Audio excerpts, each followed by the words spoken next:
যে দেশকে এতদিন শান্তি, পাহাড় আর সম্প্রীতির প্রতীক হিসেবে চিনত বিশ্ব, সেই দেশে এখন ভেসে আসছে গুলির শব্দ। রাস্তায় আগুন, চারদিক আতঙ্ক আর প্রাণ বাঁচাতে ছোটাছুটি করছেন মুসলিমরা। একটি ছোট ঘটনাকে কেন্দ্র করে কি এমন ঘটল যে মুহূর্তেই বদলে গেল পুরো পরিস্থিতি? আর কেন এই সংঘাত ঘিরে উঠেছে সীমান্ত পারের উস্কানির অভিযোগ? জীবন অবাক না করলে কে করবে? 28% মিল্ক ফ্যাটের অবাক করার সাথে ফ্রেশ মিল্ক পাউডার। জীবন অবাক করুক প্রতিদিন। ভারত সীমান্ত ঘেঁষা নেপালের দক্ষিণাঞ্চলে হিন্দু ও মুসলিম সম্প্রদায়ের মধ্যে ভয়াবহ সংঘর্ষ দেশ জুড়ে উদ্বেগ সৃষ্টি করেছে।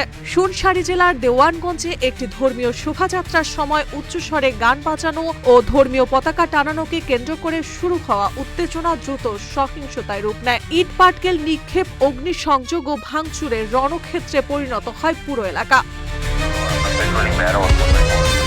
পরিস্থিতি নিয়ন্ত্রণে পুলিশ টিয়ার গ্যাস ও গুলি ছুড়লে অন্তত ৩ জন নিহত হন, যাদের মধ্যে একজন কিশোর রয়েছে। আহত হয়েছেন নিরাপত্তা কর্মী ও সাধারণ মানুষ। কারফিউ জারি করে সেনাবাহিনী মোতায়েন করা হয়েছে এবং ড্রোনের মাধ্যমে নজরদারি চলছে। এদিকে সংঘর্ষের পেছনে সীমান্ত পারের একটি উগ্রপন্থী গোষ্ঠীর উস্কানির অভিযোগ উঠেছে।